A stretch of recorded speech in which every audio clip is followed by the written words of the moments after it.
항상 우리가 이제 이거냐 저거냐에 대한 논쟁보다는 자신에게 맞는 투자를 해야 된다 봐요. 지금 트럼프 하는 거 보니까 관세가 기존 대비 거의 비관세 수준 갈 수도 있는 거예요. 우리가 미래에 대해서 단정할 수는 없잖아요. 근데 우리는 계속 지나치게 지금 최악의 안 좋은 시나리오를 반영하고 있어요. 채권 국채 선물 보면 외국인들 그냥 덤썩떡썩 산단 말이에요. 지금 결국 한국 주식까지 사러 들어올 것이다. 전 보고 있고 그러니까 제가 되게 고민했던 주제였어요. 불확실성이라는 단어가 있고 리스크라는 단어가 있다. 옛날엔 불확실성하면 위험으로 생각했죠. 불확실성을 그래서 두려워서 피하려고 하다 보니까 항상 확실성의 실패를 맛보게 된다는 거야. 오히려 그게 가장 최악의 선택이 되는 거죠.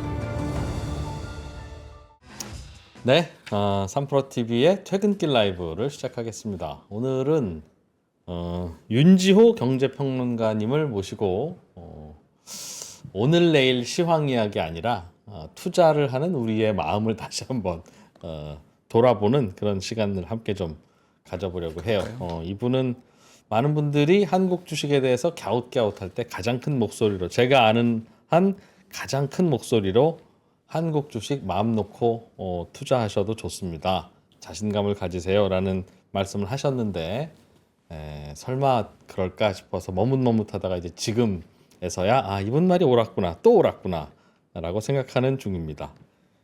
경제평론가 윤지호 선생님 모셨습니다. 어서 오세요. 안녕하십니까 이 대표님. 예. 네. 요즘은 그런 얘기 많이 들으시겠어요. 친구들은 야 지호야 내가 네 얘기 들을 걸 그랬다. 내지는 형 진짜 좀 세게 얘기해 주지 그랬어. 그거보다는 아마 나스닥이 바닥에서 30%가 급등했거든요. 최근에. 예. 그러면 이제 오히려 지금 되게 고민하시는 분들은 나스닥 그때 혹시 파셨다면 역시 미국 주식은 가만히 들고 가야 돼. 그럼 뭐 그럴 수 있죠. 예. 그 한국 주식은 코스피 기준으로 그리고 바닥이 그때 4월 9일인가 그랬는데 한 15% 정도 올라온 거거든요. 그부터 나스닥이 급등했죠. 근데 이제 항상 우리가 이제 이거냐 저거냐에 대한 논쟁보다는 자신에게 맞는 투자를 해야 된다 봐요. 그러니까 오늘 같은 경우에도 뭐 이런 거죠. 막 원전이 막 움직이니까 갑자기 이제 올해 그 뒷걸음치다 하나 맞은 종목 중에 하나가 두산에너블리티거든요. 그러면 이제 원전이 이렇게까지 글로벌하게 다시 탈원전이 아니게 폐기가 될지 몰랐잖아요. 그러니까 뭐 난리지만 뭐 그러면 그 올라가는 종목만 갖고 해야 되나요? 뭐 그런 불닭볶음면 때문에 라면 회사가 올라갔고 조선주, 방산주 좋은 건 알겠는데 그거는 이제 올라가는 종목 우리가 쫓아가는 방법이 있는 거고 또 어떤 분들은 주식 사면 되게 불안해들 하시잖아요. 아주 우리 솔직히 아까 뭐 투자에 대한 얘기하자고 하셨으니까 주식을 들고 계시면 이렇게 좀 불안해들 하시는 분이 참 많은 것 같아요. 한국 주식을 들고 있을 때 불안한 거. 그렇죠. 그리고 돈 수익 좀 나면 빨리 팔아가지고 현금 만들고 싶고 그리고 손실 나면 버티고 그러다 뭐 악순환 되고 그럼 중요한 거는 우리가 살 때 좀 싸게 사놔야 분할해서 싸게 사놓으면 결국 길게 보면 그때 보면 괜찮았네. 뭐 다 똑같은 것 같아요. 모든 자산이. 우리가 상대적 바탈감이 되게 심한 자산 중에 하나가 사실 부동산이잖아요. 이 프로님. 있고 없고에 따라 큰 차이 나니까. 그렇죠. 근데 우리가 다들 똑같은 얘기예요. 아마 우리 나이 정도 되면 이 나이 돼서 딱 보면 부에 좀 차이가 온 거는 딱 하나거든요. 2014년 15년에 부동산을 지른 친구들은 괜찮고 그때도 부동산 안 될 거라 봤던 친구들은 하다가 이게 사실은 소득 격차 크지 않나요? 예. 그때 뭐 우리가 어떻게 했던 간에 그때는 다들 안 좋아했지만 최경영 부총리란 분이 빚내서 집사라고 할 때 너무 안 좋아서 부동산 경기 그랬었죠. 그때 위너 아니었을까요? 그러면 지금도 좀 비슷한 분위기가 있지 않습니까? 한국 주식 얘기하는 순간 알겠는데 싼 건 알겠는데 한국은 어차피 쌀 때 샀다가 바로 팔아야 되는 주식이기 때문에 난 안 해. 뭐 이런 마음이 내심이 있지만 어떻게 길게 보면 한국 증시도 질적 변화를 할 수 있는 거 아닐까요? 제가 이제 그 얼마 전에 이제 뭐 자연인이 된 뒤에 이제 노동자가 됐죠. 그래서 이제 그래도 글 같은 걸 써서 어떻게 해보려고 열심히 씁니다. 근데 이제 얼마 전에 이제 이코노미 조선에 제 이름의 칼럼이 있는데 이제 제가 이제 글을 쓰다가 우연히 이제 제가 잡스러운 책들을 좋아해서 그 기후에 관한 책을 읽던 게 있었어요. 기후, 날씨. 그렇죠. 근데 이제 티핑 포인트라는 단어가 원래 말콤 글래드웰이 얘기했던 건데 기후 거기서 나왔더라고요. 어떤 의미의 티핑 포인트였어요? 그렇죠. 그러니까 뭐냐면 빙하기 때가 이제 막 빙하기가 이제 얼었다 녹았다 이러다가 어느 날 갑자기 빙하이가 드디어 완전히 벗어나면서 티핑 포인트가 지금 비가역적인 시점이 돌아가지 않는 비가역적 시점이 티핑 포인트라고 하더라고요. 그걸 이제 마케팅에서도 쓰고 여러 군데 쓰는 용어인데 여하튼 제가 궁금한 건 오늘은 아까 먼저 그 이프로님이 허심탄회하게 얘기해 보자 그래서 네. 정말 궁금해요. 저도 정말 티핑 포인트가 온 것이냐. 우리나라 증시에? 그렇죠. 그냥 꽁꽁 얼어 있는. 예. 그러니까 왜 얼어 있냐면 뭐 주식을 사도 나의 한 주가 지배주주의 한 주와는 다르다는 걸 우리는 다 알고 있기 때문에 그렇죠. 열 받죠. 하지만 뭐 이렇게 스스로 이건 영원히 못 바꿀 거야 우리가 생각하고 있잖아요. 저 자신도 지금 이렇게 강하게 말씀을 드리지만 이러다 유야무야되면 어떡하지? 이런 고민도 있고 오늘 밸류업이. 밸류업 정도를 말하는 건 아니에요. 밸류업은 어떤 사실 작년에 민주당이 코리아 부스트업이라는 걸 내놨었는데 밸류업은 시장이고 그냥 배당 분리과세부터 뭐 독립이사부터 감사선임까지 이런 게 계속 순차적으로 나오냐에 관한 거죠. 그 정도면 티핑 포인트가 될 것 같거든요. 왜냐하면 이제는 함부로 경영진들이 행동할 수가 없게 되면 주주의 가치를 훼손하는 행위를 하면 잡혀가니까. 네. 그런 시대로 갈 거냐 정말 우리가. 근데 우리가 이제 그죠? 그렇게 하면 정말 주식시장 좋아져? 그런 생각도 들 수 있지 않을까요? 그렇죠. 오늘 모 신문사에 소위 이 상법 개정 이슈와 주주 가치에 대해서 굉장히 비판적인 글이 실렸었어요. 제가 오늘 읽다가 깜짝 놀랐는데 그 뭐 장모성 교수님이라고 영국의 예를 들면서 영국이 결국 주주 가치 이런 걸 하는 바람에 투자가 안 돼서 나라가 저 모양 기업들이 빠져나갔다. 뭐 이런 게 우리가 지금 지난 한 10년간 반복돼 왔던 논리 아닌가요? 그렇죠. 뭐 어쩌면 제가 이런 말을 하면 야 윤지호 너 저 뭐 약간 자유주의자인 척 하더니 도대체 저거 완전히 무슨 저거 완전히 극좌 아니야? 뭐 이런. 근데 정말 웃긴 얘기인 게 시장주의의 근본이 주주자 본질이에요. 그렇죠. 예. 그런 시각에서 본다면 변화가 생기면 확실히 좋아질 것 같은데 제가 그랬을 때 이제 뭐 여러 가지 있지만 오늘 그림 하나를 좀 약간 보여드리면 저번에도 보여드렸어요. 똑같은 그림을. 우리가 이제 사실 여러 가지 경우가 있지만 올해 만약에 우리가 싼 건 다 뭐 충분히 얘기했으니까 싸다는 건 다 동의해요 지금도. 예. 뭐 지수가 지금 바닥에서부터 15% 올라와서 코스피 딱 봤더니 PER이 8.9배예요. 그리고 포워드 PBR이 지금 트레이딩 PBR이 8.7배. 포워드 PER. 트레일링 PBR 그건 자본총계 다 넣은 걸로 8.7배면 예. 0.87배. 그러니까 PER이 그럴 건데 0.87배인데 PBR이. 예. 그렇죠. ROE가 9.5예요 지금. 그러니까 과거에 0.8배 있을 때는 한 그래도 ROE 7.5%이 정도였거든요. 이렇게 하면 다들 의아해하시는데 1분기 실적이요. 어닝 서프라이즈가 46%예요. 우리 기업들이. 네. 그리고 2분기 그러니까 이거 왜냐하면 또 지나치게 이제 연간 전망 대비해서 막 조정을 했거든요. 관세 전쟁이 있으니까 실적 잘 나오고 있어요. 이제 다 나온 얘기는 좀 있다가 이제 관세 유예 끝나고 나면 다 실적 망가질 거야. 그러고 있어요. 근데 제 생각에는 지금 트럼프 하는 거 보니까 아마 그 7월 9일날 90일 관세 유예 전에 답의할 것 같아요. 뭐 그런 얘기 하러 온 건 아니지만 하여튼 미국이 지금 급해진 상황인 건 다 알고 있단 말이에요. 그러니까 그런 상황에서 봤을 때 관세가 기존 대비 거의 비관세 수준 갈 수도 있는 거예요. 그러면 어떡할 거예요? 지금 실적이 진짜 좋아진 거잖아요. 그러니까 우리가 미래에 대해서 단정할 수는 없잖아요. 근데 우리는 계속 지나치게 지금 뭔가 최악의 안 좋은 시나리오를 반영하고 있어요. 그건 이따 뭐 추후 논의하고 예. 아까 이제 처음에 갑자기 우리도 티핑 포인트가 올 수 있다 말씀드렸는데 제가 전에 한번 이제 다른 방송에서 한번 말실수를 한번 한 적이 있어요. 무슨 실수요? 일본에는 되게 위대한 정치인이 있었다. 아베라고 한 거예요, 제가. 아베하면 정말 우리나라 정말 좀 안 좋잖아요, 우리나라 관계가. 약간 극우 이미지가 강하죠. 그렇죠. 근데 이제 일본인들 입장에서는 아베는 정말 좋은 정치인이었다고. 엄청 일본을 잘 알고 있었던 거죠. 자, 그림 저번에 보여드리고 다시 한번 보여드리면 일본이 이거는 진짜 좀 이따 말씀드리고 이 당시에 90년대부터 2000년대 이때까지 열심히 돈도 풀고 별짓을 다 해도 일본 증시는 그냥 이 모양이었어요. 근데 이때부터 갑자기 주가가 올라갔죠. 예. 요 2012년이 누구냐? 아베예요. 아베 등장이에요? 그렇죠. 어. 아베가 등장해서 뭐 세 가지 화살에서 돈도 많이 풀었지만 아베의 뛰어난 점은 2014년부터 소위 일본 증시를 구조적으로 바꾸기 위해서 질적 변화를 시도했죠. 정부 주도하에 아베 그다음에 기시다. 자, 다들 이 정부에서 무슨 일을 한 거냐면 우리가 최근에 말하고 있는 밸류업부터 시작된 이러한 변화. 뭐 이토 보고서라고 있는데 그 당시에 이제 일본의 대학 교수가 내놨죠. 일본 경제가 잘 되려면 저희 기업들의 거버넌스 개혁이 있어서 주주가 가치가 돼야 되고 이래야 선순환된다 해가지고 일본 증시가 8,200에서 4만을 갔어요. 그러네요.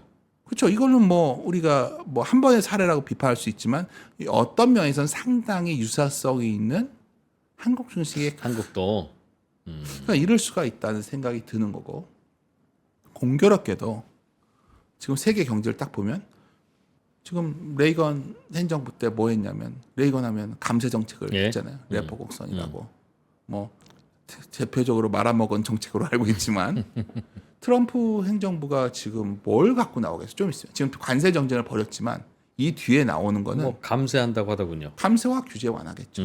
그러니까 뭐 제 생각에 왜 할 수 있냐면 그 관세가 물가에 영향을 주는 게 좀 시차가 있는데 사실 4월에 이미 기대 인플레이션이 고점 친 것 같거든요.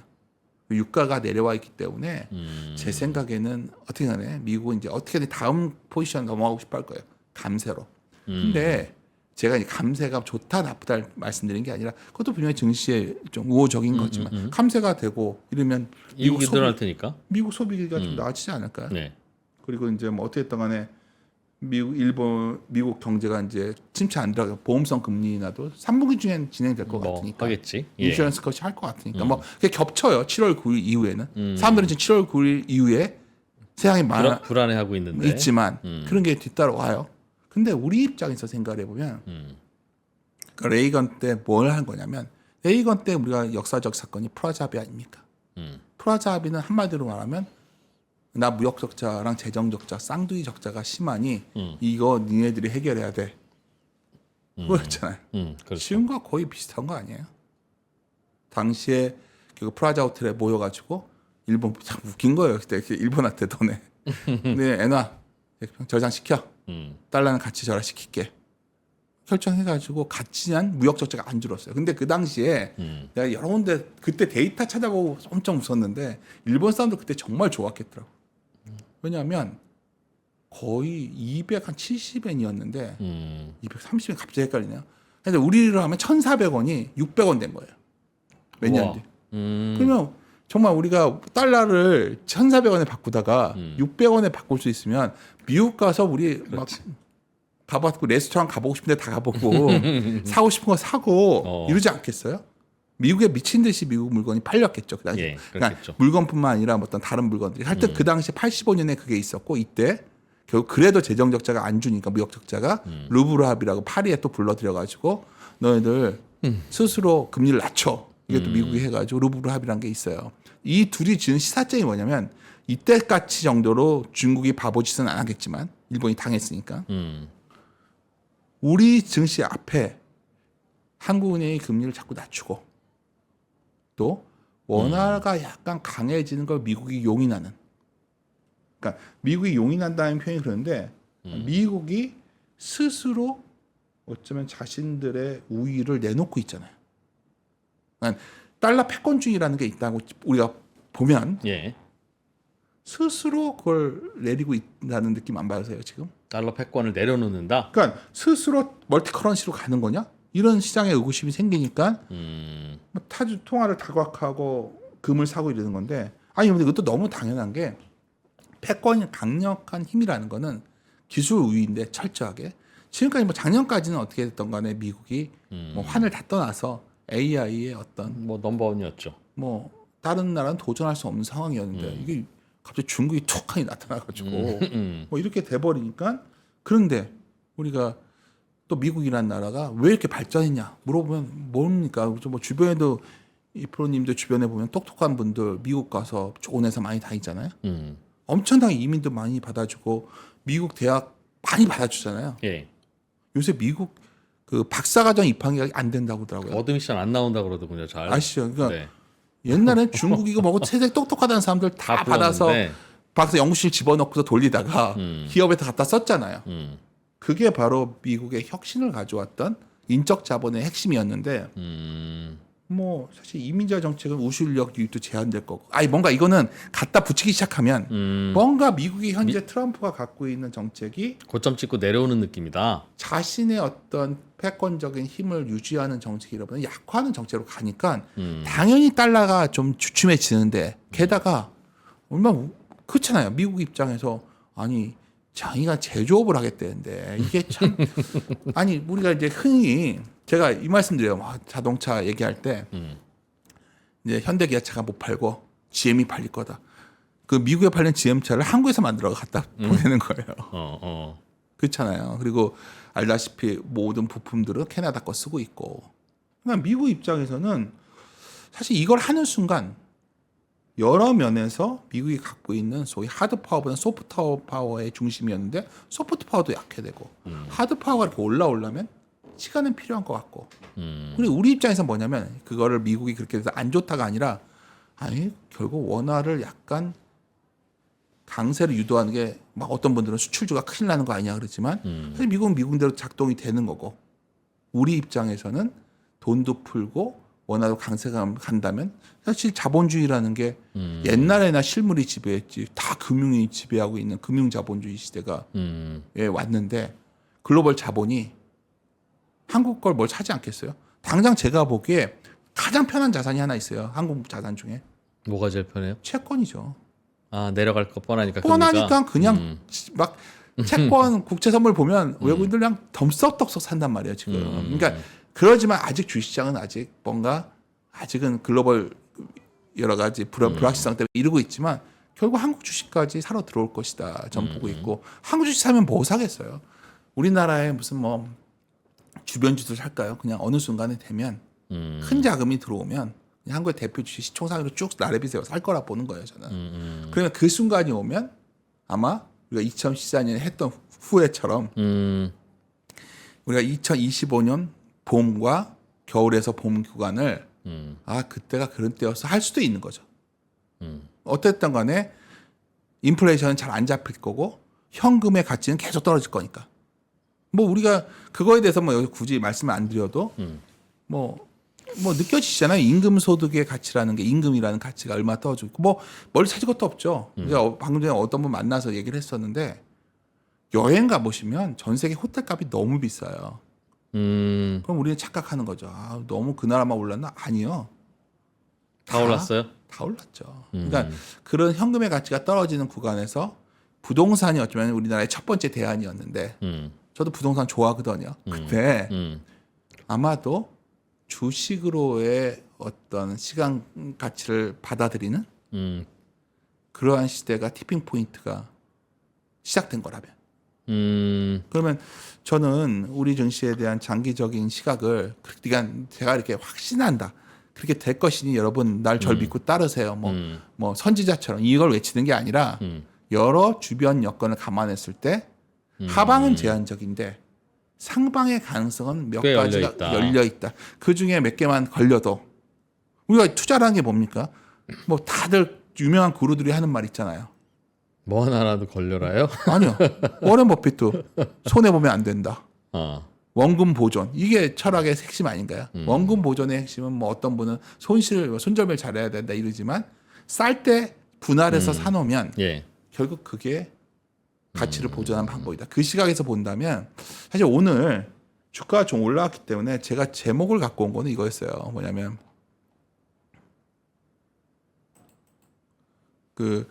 잠깐 제가 이랬네요. 기술적 부담이 느껴지거든요. 지금 주가가 이제 단계 올라왔으니까 우리의 고민은 여기죠. 그러면 이제 선택은 그래 일단 주식을 많이 줄여가지고 단기 많이 올랐긴 한 거니까. 그렇죠. 올랐으니까 이제 줄여서 이제 뭔가 한번 쭉 두드려 맞으면 그때 살 거냐. 뭐 그런 고민에 있을 수 있는데 제가 보기엔 이러한 환경을 감안하면 확 무너지기가 쉽지 않다는 거죠. 그리고 오히려 주식이 이게 뭐지? 하면서 이게 뭐지? 이게 그러다가 이제 어느 날 제일 걱정되는 거는 PBR로 봤을 때 0.9배가 지금은 2,670인데 아마 3분기 가면 2,740으로 바뀌거든요. 0.9배, 0.9배가 95배 가서 주식 사면 또 단기적으로 좀 부담이 될 수는 있어요. 그럴 여지도 있다는 거죠. 근데 문제는 자본 총계는 계속 늘어나기 때문에 계속해서 그 레벨은 올라가고 있다는 거죠. 내년이 되면 0.8배가 제가 보기에는 2,500대가 넘어서요. 0.82. 예. 우리가 흔히 말하는 내년에 0.8배 살 때는 이 지수 거의 이 지수라는 거죠. 근데 여기에 만약에 더 우리가 희망회로 돌려보자고요. 희망회로 돌려서 정말 생각보다 뭐 새로운 정부가 들어섰는데 자금의 이동을 촉발시킬 만한 소위 법 개정까지 바로 따른다. 그럼 뭐가 나올까요? 우리가 주식시장에 우리 한국 증시를 막 경멸하는 분들이 하는 말이 있어요. 이놈의 우리 시장은 맨날 주식수 만든다고. 그러면 자사주소가 의무화 시켜버리고 또 문제 있는 기업들 다 퇴출시켜버리면 우리 시장은 ROE가 올라오겠죠. 그렇게 되면 또 이건 PBR의 레벨 자체가 0.8이 아니라 0.9배 한 배가 될 수도 있는 거예요. 다른 나라들은 한 배 미만이면 싸다고 하는데 우리는 0.8배 와야 싸다고 하는 거잖아요, 지금. 싸진 지가 좀 오래되지는 않았어요? 오래됐죠. 이런 문제 때문에. ROE가 내려왔으니까. 근데 ROE도 바닥을 쳤다는 게 중요한 거고요. 또 의미 있는 건 ROE가 우리가 PBR이 계속 내려온 핵심 이유 중에 하나는 우리가 다 알고 있는 이슈가 있죠. 예를 들어서 중복 상장 이슈가 해결돼야 될 거 아니에요. 우리나라는 해외 사례를 보면 중복 상장 기업이 있죠. 예. 하지만 많지가 않아요. 근데 우리는 어떤 사업이 좀 잘 되면 외국에도 자회사를 다 만들어 버리거든요. 외국에서 돈을 빼돌리는 거죠. 뭐 이거 다 알고 있는 얘기, 뭐 저 문제될 거 전혀 없는 발언이에요. 그러니까 이제 현실이니까. 그리고 많은 기업들이 결국은 회사 수를 막 늘려가지고 지배구 그 소위 그래서 우리나라 대기업 집단 이렇게 화살표 보면 막 미로 같잖아요. 복잡하죠. 예. 그렇게 해놔서 서로 이렇게 하게 순환시장 막지만 이렇게 했는데 한국 시장이 변해. 그럼 이거는 안 바뀔 거냐들 생각하시는데 변화가 있잖아요. 예를 들어서 정말 우리가 알고 있던 메리츠 증권분들 죄송한데 옛날에 한진투자증권 하면 되게 조그만 증권사였어요. 물론 메리츠 그 소위 종금이 있었기 때문에 합병해서 잘 된 거지만 여하튼 만약에 삼성 입장에서는 메리츠 지주의 조 회장님 보면 열 안 받겠어요? 예를 들어서 시총 크기를 생각해 보자는 거죠. 거기만 그랬던 게 아니죠. 메리츠 금융지주 시총이 저렇게 커졌는데 이익으로 보면 신한보다도 못 미쳐요. 근데 왜 메리츠 금융지주는 저런 평가를 받고 있죠? 첫째, 지배주주는 그냥 경영에 간섭하지 않고 있어요. 전문 경영에 돌아가고 있어요. 그리고 주주 환원을 철저히 하고 더 중요한 게 하나 있어요. 오히려 상장된 기업들을 통합해서 하나로 만들었잖아요. 메리츠와제, 메리츠 다 합쳐가지고 메리츠 금융지주라고 딱 만들어서 가잖아요. 그랬더니 어떻게 됐죠? 지배주주가 오히려 자신의 재산이 훨씬 커졌어요. 사례도 나왔어요 이미. 그러니까 이제 시장에서 지금 최근에 가장 각광받는 게 뭐죠? 지주사들? 금융지주들이 난리가 난 거죠. KB금융지주 좋아 보이고 한국금융지주 좋아 보이고 그리고 증권사 대형 증권사도 그렇게 바꾸기만 하면 되니까? 바꾸기만 하면 우리가 평가를 받는다는 걸 알게 된 거죠. 지금은 이 정도에서 진행이 되고 있지만 더 지나면 이제 여러 가지 막 자회사들로 중복 상장했던 기업들에 대한 결단들을 내려야 될 시기가 온다는 거죠. 몇 년 안에 올 것 같아요 저는. 왜냐하면 그럼 어떡하죠? 둘 중에 하나를 합친다는 거죠. 합쳐야죠. 주식수는 줄고 굉장히 선명해지겠죠. 그러니까 그렇게 되면 지배권은 약화될 수밖에 없으니까. 근데 과거처럼 그냥 그 지배하는 만큼만 성과를 받으면 되는 시대로 갈 수도 있는 거 아니에요? 이거를 너무 제가 희망으로 돌린다고 말씀하실 수도 있지만 법으로 있는 것과 어쩌면 그렇게 했으면 좋겠어. 권유하는 건 다른 문제예요. 어쩌면 우리 사회가 뭐 만약에 저는 뭐 저한테 요새 너무 국장에 대해서 오버하는 거 아니야 생각할 수 있지만 만약에 이게 티핑 포인트의 전환점이 되는 시작일 수도 있다면 그리고 이게 틀려도 상관없어요. 틀려도 밸류에이션 레벨을 보면 박스권 하단에선 산 거니까. 근데 제일 두려운 건 뭐냐면 상단이 열렸을 때 국내 주식에 e스포츠가 없으면 어떡할 거예요. 우리가 투자할 때 가장 안 좋은 게 뒷북 칠 때가 제일 위험한 거예요. 뭐든지. 제가 좋아하는 사람 중에 천장팅이라고 있어요. 주식 투자의 지혜라고. 제가 네. 추천사를 쓴 책인데 천장팅이 왜 유명해졌냐 사람들이 잘 모르는데 핵심이 이거예요. 그 사람은 버블에 들어가서 돈을 먹고 나오라고 했던 사람이에요. 오. 버블을 들어가는데 버블인지 인지하고서 잘 도망쳐야 된다고 말한 거예요. 그러니까 그런 혁신이 나와서 막 주가 버블이 왔을 때 그게 버블인지 알면서도 들어가서 돈을 수익을 냈고 무너지기 전에 그 예술적 감각으로 빠져나와. 그래서 거기서 맨날 말이 인계점 얘기하는데 그거 사실 현실적인 얘기잖아요. 야. 그러니까 제가 드리고 싶은 요즘 뭐냐면 왜 그때 살아남는 사람이 소수다 보니까 소수만 돈을 벌게 되고 버블이 생기면 나머지는 그 버블의 상단을 잡고서 망하는 거예요. 이게 금융시장이 온 남의 버블부터 시작된 금융시장이 주는 교훈이잖아요. 제가 걱정되는 거는 만약에 지금 일방적으로 한국 증시에 대한 혐오감들이 많은데 만약 우리 증시가 일본 증시처럼 그러한 질적 변화 쪽으로 가는 시대라면 이게 비슷한 시가 있어요. 일본에서. 일본이 8천에서 올라오니까 2만 근처 왔을 때 난리가 났어요. 이건 말이 안 돼요. 과거 버블 고점이 4만이었거든요. 2만 정도 왔을 때 이제 많이 올랐다. 아 이제 뭐 다시 이제 무너질 거부터 뭐가 변화? 아 일본이 그 정도 좋아진 게 없었거든요. 그러니까 하지만 버블 고점을 넘어갔었어요. 이번에 어떻게든 간에 4만을 갔었다고요.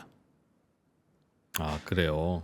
4만을 갔죠. 그러니까 그 2만 갈 때 누가 있었냐면 워렌 버핏이 갑자기 미국 주식을 2019년에 사요. 그래서 그때 다들 버핏이 늘 노망 들었나? 꼭 애플 2000년대 초반 살 때처럼 그런 느낌이었어요. 예. 근데 지금까지도 포트폴리오 유지하고 있잖아요. 그러니까 제가 이렇게 말씀을 드리는 거는 어떻게 보면 우리가 외국인이나 많은 글로벌 투자자들이 한국 증시가 저러한 소위 룰이 정해지는 규칙이 있는 증시로 바꿀 거냐, 바뀌어질 거냐 이것을 다 주시하고 있을 텐데 될지 안 될지 모르죠. 제가 여기서 확집을 하겠어요. 근데 뭐 가능성은 높아진 거 아니에요? 뭐 1년 전보다 높아졌죠. 예. 어떻게 했던 간에 만약에 현재 지지율대로 되면 입법권도 행사할 수 있는 행정부가 들어서면 법적으로 어떻게 막을 수 있죠, 이거를? 아니, 이거 한번 만약 생각해보자는 거죠. 우리가 다들 이거가 한국은 못할 거야 하는데 예.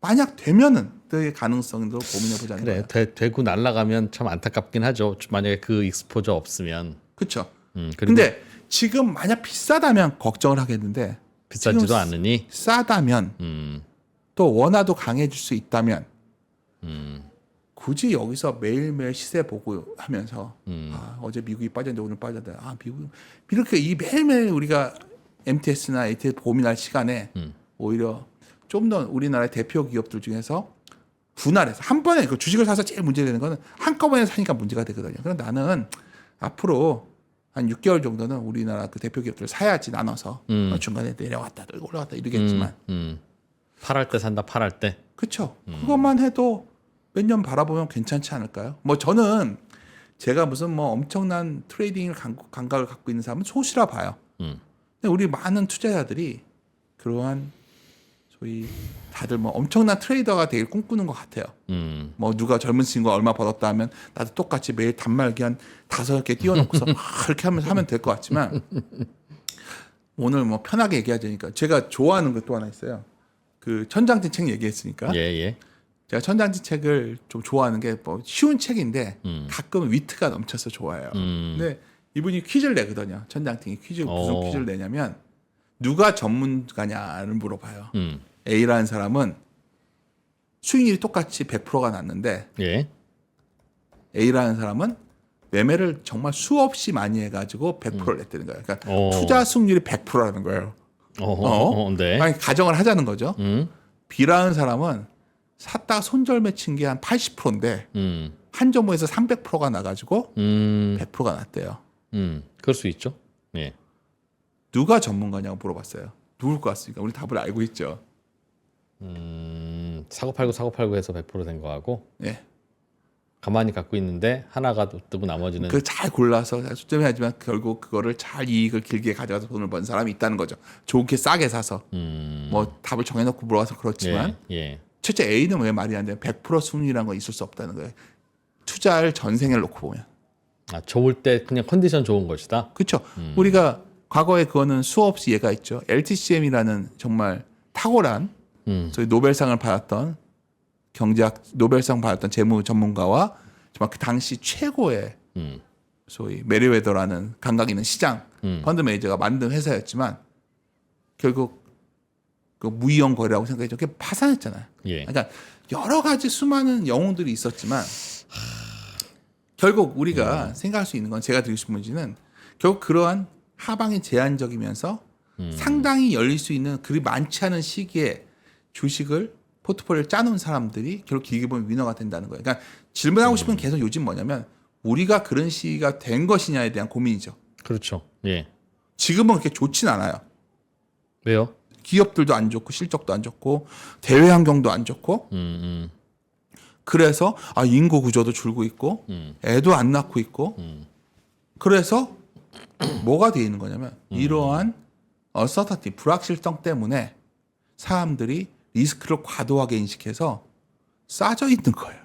뭐 그렇죠. 항상 자산들은 돌이켜 보면 우리가 그러한 소위 지금의 시장이 생각하고 있는 불확실성이 리스크 정도로 안 가고 불확실성이 완화로 전개되면 어떻게 할 거냐는 거죠. 싸다는 거에서 그랬을 때 그게 투자가 아닐까요? 그러니까 저는 그러한 시각에서 미국의 관세 전쟁도 이제 7월 9일이 매우 궁금해요. 그때 어떻게 될지. 제가 아마 저번에 여기 처음 나와서 오래 못 간다. 중국이 미국이 코너에 몰려 있다. 사람들이 미국이 얼마나 센데 막 했지만 당시에 미국은 너무나 이 부채가 많기 때문에 이 순이자 지출을 감당하려면 방법이 없는 상황이었고 뭐 그건 7월 9일이 되면 많은 분들이 그래요. 요즘 제일 많이 들은 게 내가 윤세님 말도 맞는데 지금은 그냥 잘 될 거란 기대가 움직이지만 7월 9일 되면 다시 이게 뭐 1차 트럼프 일기 때 어떻게 됐고 막 이런 얘기 한단 말이에요. 제가 봤을 때는 미국에 이미 그 샵에 어떤 그런 도매 상가에 물건들이 없잖아요. 요즘 미국 시간이 없죠. 그리고 제일 중요한 게 이미 기대 인플레가 높기 때문에 여기서 만약 그렇게 공급망 관리를 못 해주면 미국은 시차를 두고 물가가 폭등을 할 거예요. 그걸 아는 상황에서 그 폭등하면 어떤 일이 나오냐면 금리가 치솟을 거예요. 지금도 불안해요. 미국 제10년이 다시 4.5 왔다가 막 이러니까. 왜냐하면 미국 뻔하게 앞으로 인플레 날 것 같고 이런 상황이었는데 누가 미국채를 사겠어요? 그렇게 되면 시장은 파국이 올 거야. 뭐 이런 그러니까 여기서 만약 미국채가 여기서 4.7 가고 이러면 뭔가 어그러지는 느낌을 받겠죠. 근데 그런 상황이 아니라면 사실 뭐 수요 부진 이런 얘기들은 아마 그 얘기 때문에 패드와치 전망도 그렇지만 FOMC 전망이 좀 뒤로 9월로 후퇴해 있어요. 저는 내가 7월부터 금리 내릴 것 같아요. 그래요? 이 3분기에 그냥 인슈런스 할 것 같아요. 왜냐하면 그 관세 유예 끝나자마자 인슈런스 컷하고 미국 주식도 꽤 괜찮겠네요. 그렇죠. 근데 미국 주식은 밸류, 그러니까 저는 미국 주식이 밸류 부담이 있어서 오히려 미국은 박스권으로 갈 것 같고. 근데 뭐 모르죠. 뭐 예를 들어서 엔비디아가 이번 28일날 실적 나오는데 또 뭐 탁월하게 나오고 그러면 모르겠는데 저는 기본적으로 미국 항상 이런 게 있어요. 저는 그 있잖아요. 그 평균 회귀에 대한 좀 생각이 좀 있어요. 그래서 미국 증시가 한 2, 3년 좋았으면 더 한 1년 정도는 쉬었다는 거죠. 그때 이제 다른 나라에 좀 돌아섰는데 그런 시기가 시작된 것이 아닐까. 좀 그런 시각에서 봐서 좀 저는 미국에서도 변화가 좀 있고 정리해 보면 한국에서도 변화가 있어서 그렇죠. 그게 맞물리니까 네. 미국 갈 돈이 한국 증시로도 오지 않겠냐. 그러니까 심플하긴 한데 미국이 정말 그 기술 패권에 대한 또다시 아마 확신을 주면, 그러니까 사실 뭐 우리가 누가 뭐래도 성장 잠재력의 핵심은 인구도 있고 하지만 기술을 누가 혁신하고 주도하고 있냐의 싸움이잖아요. 알고 봤더니 중국 AI는 다 허당이었다. 그럼 미국에 더 독보적으로 가겠죠. 근데 제가 보기에는 이미 뭐 많이들 쫓아가는 상황이고 어떤 아까 말씀을 드렸지만 미국의 혁신의 근원은 더 길게 보면 네. 인적 자본이 휴먼 캐피탈이 매우 미국은 소위 이민 국가로서의 어떤 정체성을 갖고 그게 핵심이었는데 핵심이었는데 트럼프 아니 그러니까 우리가 흔히 2차 세계대전이 뭐 오늘 너무 산만하게 얘기했지만 2차 세계대전 때 히틀러가 왜 핵을 개발하지 못했냐면 나오는 말이 항상 있잖아요. 유태인들 다 쫓아내가지고 미국 가서 미국에서 핵포탄 만들었던 거 아니에요? 뭐 그런 말이 있더라고요. 지금 미국이 갖고 있는 소위 대학에 대한 여러 가지 제약적인 정책은 좀 고민이 되는 거고 저는 분명한 거는 기초통화로서의 달러 매력은 낮아진 거 분명해요. 이번 최근에 1년의 그러면 때문에 이게 우리가 시장 중에서 뭐 채권 시장도 있고 주식 시장도 있지만 어떤 그 나라의 흥망성쇠를 나타내는 핵심이 바로 그 나라의 자국의 화폐예요.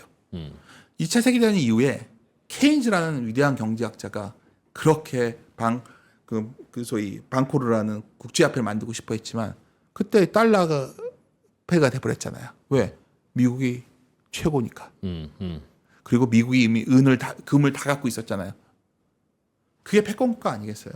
환이 변한다는 거는 그냥 일본이 결국은 그 당시에 뭐 80년대 황금기를 기를 때도 엔이 강하니까 세계를 사들였잖아요. 어쨌든 간에. 그러면 여기서 우리는 다 알고 있어요. 미국의 패권주의가 약간 약화되면서 어떤 나라들이 올라오고 중국이 올라오고 있잖아요. 그럼 위안화가 좀 강해지지 않을까요? 이 말 들으면 이제 마음 발로는 내가 알아요. 중국이 지금 경제가 어떤데도 뭔 소리 하는 거야. 근데 중국 우리가 망할 것 같다 하는데 저도 이해가 잘 안 가는 체제지만 여하튼 단단하게 올라오고 더 놀라운 거는 아니 그 생각 안 드세요? 지금 나는 세계 자국 시장밖에 없지만 자동차 놓고 보면 거의 중국이 전기차 이거잖아요. 화웨이라는 기업이 저 정도로 혁신적인지 우리 몰랐잖아요. 그러니까 중국의 기술력이라는 게 그리고 뭐 가끔 그래요. 제가 중국 그렇게 기술을 폄하하는데 어느 날 봤더니 와이프가 항상 쓰는 청소기가 저건 참 대단하다. 그게 로봇이 중국 거였더라고요. 그러면 거기다가 이제 화웨이라는 이런 것들이 자율주행차부터 이렇게 가면 최근에 만약 재미난 것도 있어요. 중국은 엄청나게 그런 혁신적으로 뭔가 많이 만들어내니까 뭘 갖다 팔아야 될 거 아니에요. 중국이 전기차가 이제 우리나라도 막 들어오는데 팔지 안 팔지 모르겠어요. 한국 사람들 중국 물건 안 좋아하니까. 하지만 하여튼 중국의 전기차들이 막 해외로 나가기 시작했죠. 그럼 사람들이 그래요. 중국 차를 누가 써요? 여러분 우리나라의 폰이랑 처음 나갈 때 한국의 현대기아차가 글로벌 탑3가 될 거로 누군가 생각했겠습니까? 시작은 그런 거예요. 근데 하여튼 어쨌든 간에 중국은 자동차 수출해 본 적이 없어요. 내수만 돌렸으니까. 그래서 자동차 운반선이 없다고 하더라고요. 수출할 리가 없으니까. 그러니까 글로비스가 나르는 거예요. 그거를 지금. 그러니까 제가 이 말씀을 왜 드리는 거냐면 우리가 밑에서 이런 변화들이 생각보다 이제 빠르게 진행이 되고 있는 거고. 근데 이제 모든 것들이 이제 그렇게 가다 보면 결국 제가 말씀드리고 싶은 요지는 큰 흐름에서 보면 위안화가 생각보다 단단하겠구나 생각이 드는 거죠. 그리고 미국이 어떤 중국에 제안을 할 때도 결국은 그거를 좀 원할 확률이 높고 어느 선도 일본처럼 당하지는 않죠. 힘이 있으니까. 하지만 어느 정도 선에서 좀 합의점을 찾지 않을까. 그때가 되면 원화는 1,400원 전후가 아니라 1,300원 초반으로 이하로? 갈 수가 있죠. 제가 여기서 1,000원 간다고는 안 하잖아요. 한국의 기초 체력이 1,100원, 1,000원 갈 체력은 안 되지만 1,300원 가는 게 그렇게 대단한 걸까요? 근데 여기서 또 고민이 되는 거예요. 국내 투자자들이 가장 많이 투자했던 자산들 중에 하나가 미국채였죠. 미국채는 여러 가지 그런 점에서 이제 ETF 투자하실 때 고민이 되는 시기가 점점 더 심해지지 않을까. 그런 생각도 좀 듭니다. 너무 좀 가져온 내용은 얘기하고 딴 얘기만 했는데요. 아닙니다. 그게 사실 요즘 뭐 제일 고민거리죠. 예. 그래서 요즘은 근데 이제 걱정이 우리나라 주식들 중에 그럼 뭐가 뜨고 있냐를 보면 실제로 이제 실적이 잘 나오는 거 위주로 뜬다기보다는 그러니까 이제 스토리로 그 스토리라는 건 그러니까 밸류업 내지는 제도의 변화, 체제의 변화 이제 여기에서 뭔가 달라질 것 같은 그런 기업들이 주로 이제 많이 뜨고 있더군요. 예, 그렇죠. 그래서 과연 그게 이제 얼마나 그 현실화 잘 될 거냐 이제 그게 이제 걱정인데 모르겠어요. 근데 뭐 또 그건 좋아요 그때 지금. 그러니까 이제 고민이 뭐냐면 우리가 이제 해외 여행 가면 깜짝 놀랐잖아요. 우리 라면이 그렇게 좋아할 줄 몰랐잖아요. 그리고 어떻게 됐던 간에 뭐 우리나라의 많은 엔터 기업들도 우리나라의 뭐 이런 사람이 계속 K 자산이라는 게 커지고 있는 건 분명하잖아요. 그쪽도 이 내용이 있는 거예요. 제가 보기에는. 그래서 뭐 엔터라던가 화장품도 얼마나 우리 한국 제품들을 선호하는데요. 그러니까 이건 좋아지고 있는 거예요. 제가 봤을 때는. 그 조선은 어떨까요? 좀 계속 얘기 나오는 거 보면은 조선업체 보면 뭐 군사 그런 용도 있지만 북극 항로를 뭐 개발해가지고 가겠다. 그래야 에너지를 싸게 확보하니까. 그렇게 되면 우리나라의 조선업체들도 또 여러 가지 가스점 생각이 생기고 뭐 재생에너지 같은 경우에도 원전부터 해서 우리나라 모멘텀을 갖고 있고 그런 건 근데 아까 지적하신 대로 이미 주가가 좀 좋아져 있어요. 앞으로도 그래서 이것들이 막 무너지고 이런다 생각은 안 들지만 이제 한국 증시를 좀 떠나 있던 분들이 돌아왔을 때는 만약에 이게 만약 이런 종목들도 전체적인 시장이 좀 막힌다면 이런 것들은 타격이 있을 수 있죠. 그런 사람들은 어떻게 할 거냐 하면 좀 쉽게 가자는 거예요. 가장 좋아 보이는 거는 사실 저는 저희 한국의 가버너 이슈 개편이라 보고 있어요. 그게 핵심이에요. 지금 주식이 올라간다는 거는 그렇게 되면 가장 눈에 띈 게 딱 나왔어요. 지금 금융지주들이에요. 이건 매년 마냥 올라가지는 않겠죠. 여러 가지 좀 변화가 있을 때 봐야 되는 것 같고. 금융주주들은 그동안 안 올랐던 이유가 가버넌스의 문제였습니까? 뭐 여러 가지 뭐 전체 시장에 대한 평가가 이렇게 있지만 걸핏하면 정부가 옆구리 찔러서 이익 토해내게 만들니까 그렇죠. 이제 그런 거잖아요. 그렇죠. 근데 최근에 보면 굉장히 단단한데 이쪽들은 저는 최근에 이제 거의 시장의 주도적 지위까지 가져가고 있다 보고 있거든 저는. 그래서 그게 이제 뭐 전반적으로 다 이제 지배구조 개선이라고 하니까 이제 다들 그렇게 같이 묶어놓으면 묶일 것 같긴 한데 예. 한 가지 걱정은 이제 금융지주들은 그럼 정부가 옆구리 찔러서 토해내게 하는 일을 안 해야 되는데 예. 그걸 안 할까 갑자기? 그게 지배구조랑 무슨 상관이지? 하는 생각. 뭐 다른 지배구조는 그러니까 이게 우리나라가 다 이제 사실은 대주주가 맘대로 휘두르죠. 그렇죠. 휘두르는데 미국이나 다른 선진국에서 대주주가 맘대로 안 휘두르게 된 건 대주주가 창업한 지 너무 오래돼서 걔네 지분이 희석되어 있어서 휘두를래야 휘두를 수도 없는 지분이 되니까 그렇게 되어 있는 거지.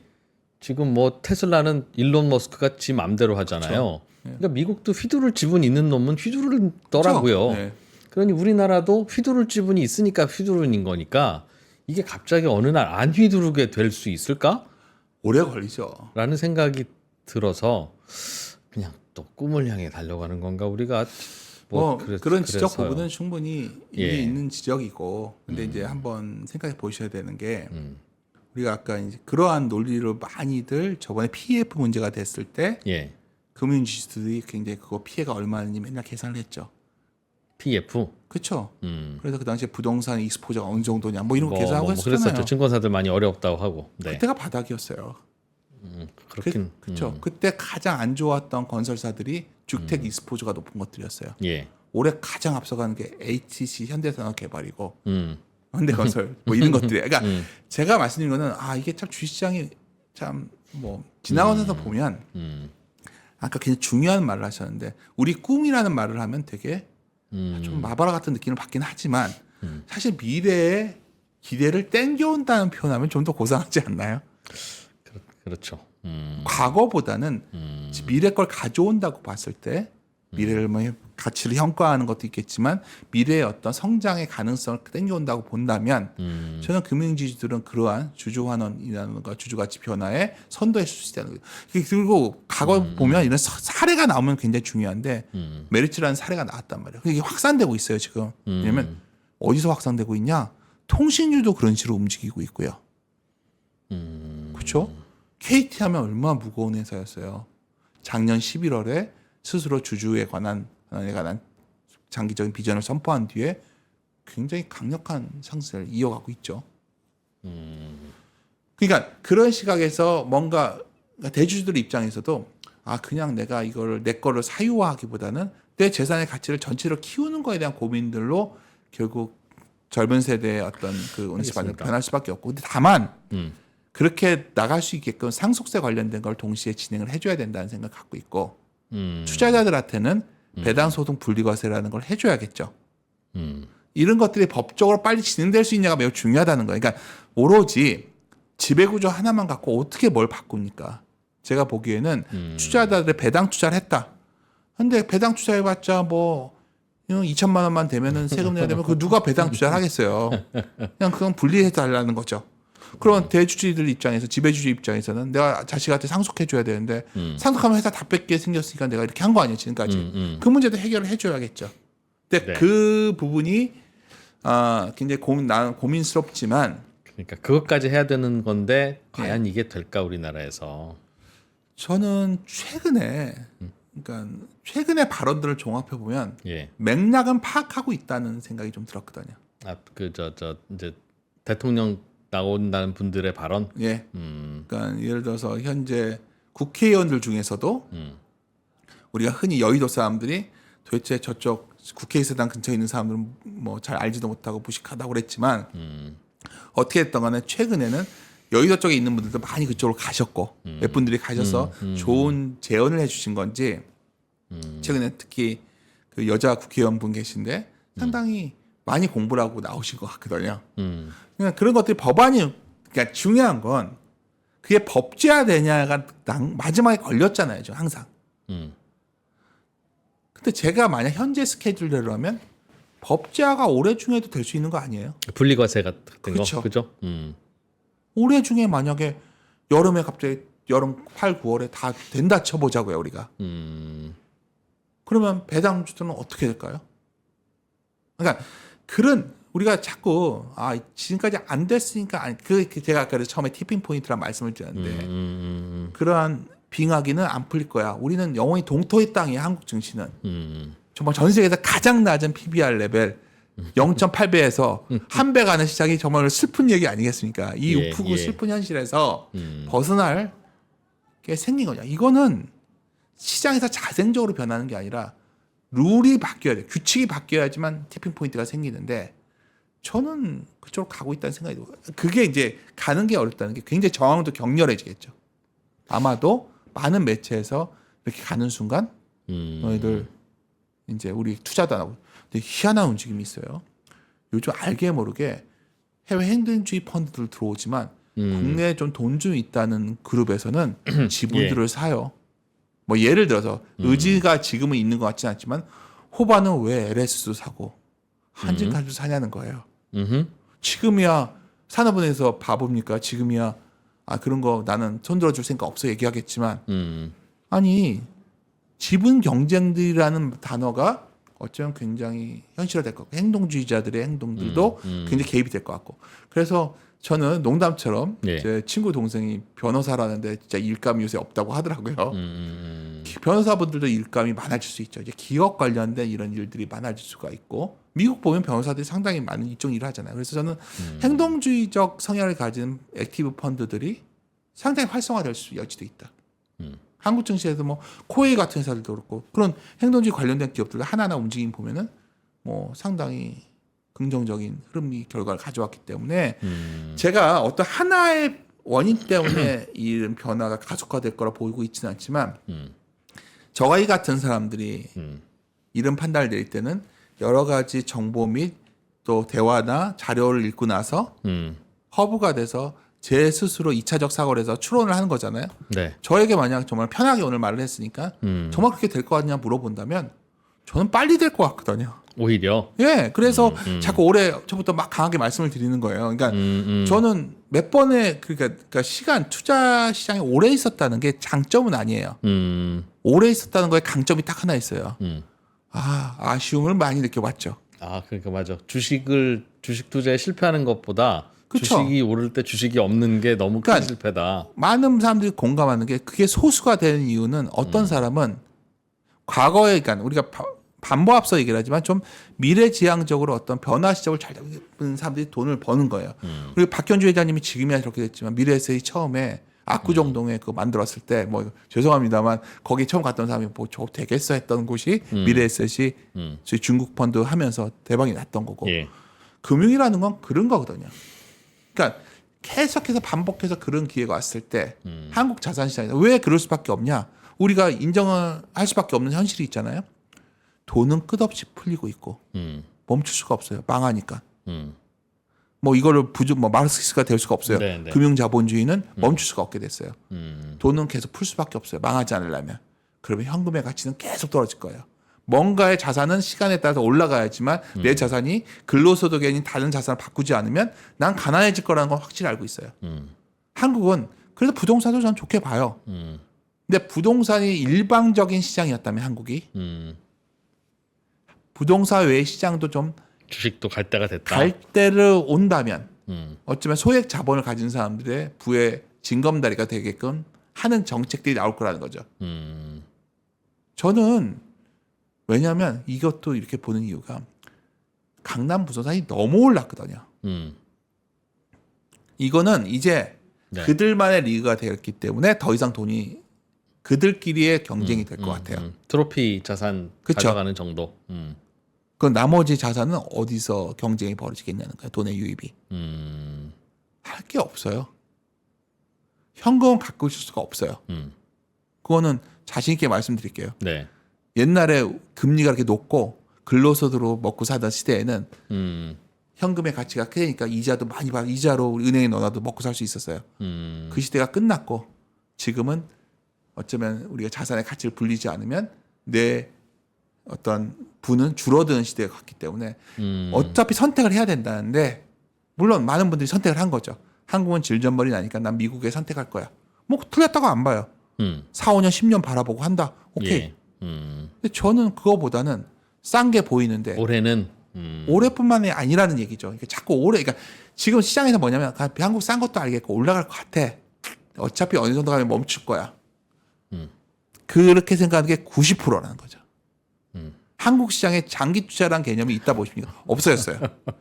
역설적으로 투자에 돈이 되는 곳은 소수인 곳에서 됐다 본다면 저도 한국 증시가 과연 얼마나 갈 수 있어요 고민하지만 제가 일본 우리 와이프가 일본어를 요만큼 하거든요. 제가 일본에 가면 하나 기토쿠니아 같은 거 책을 사와 일본어 책을 요새 챗GPT에 돌려가지고 보기도 해요. 이거 말을 해야 되니까. 뭐 이또 보고서 어쩌고저쩌고 아는 척 하는 건데 별거 없어요. 한두 권 책 보는 건데 일본이 예. 엄청난 이맘때 논쟁이 있었다면 알고 계십시오. 처음에 이만. 다 반신반의했어요. 주식 웃기고 일본 앉았네. 주식이? 일본이 본질적으로 일본 지금도 ROE가 안 높거든요. 지금도. 근데 기업들이 변해요. 기업들이 스스로 그렇게 선택을 해요. 그래야 경영진들이 좋은 평가를 받아요. 시총이 커지니까. 이해하셨습니까? 누가 이렇게 강제로 한다고 되는 게 아니라 그렇게 해야 평가받는 시대가 오는데 놀랍게도 한국에도 그런 기업이 나왔잖아요. 지금 몇 기업이. 다 흉내를 내고 있잖아요. 지금 막 CEO들 되시면은 다들 뭐 주주 뭐 발표하고 옛날에는 내가 얼마 투자해서 얼마 돈을 벌겠다 발표했는데 요즘 그런 거 하지 않나요? 심지어 소위 지배주들의 가족 자본이 지배하는 것들도 증자할 때도 다 설명을 해요. 이건 상속이 아니다부터 온갖 얘기를. 시장의 신뢰에 이르면 나의 재산이 줄어드는 걸 알고 있죠. 근데 지금까지는 법도 없는 상태에서 이랬는데 만약 법적으로 몇 가지 우리에게 실제적으로 배임이나 이런 거에 대한 위협을 느끼게 되는 순간이 온다면 어떤 행동을 할까요? 한번 반문해 보자는 거죠.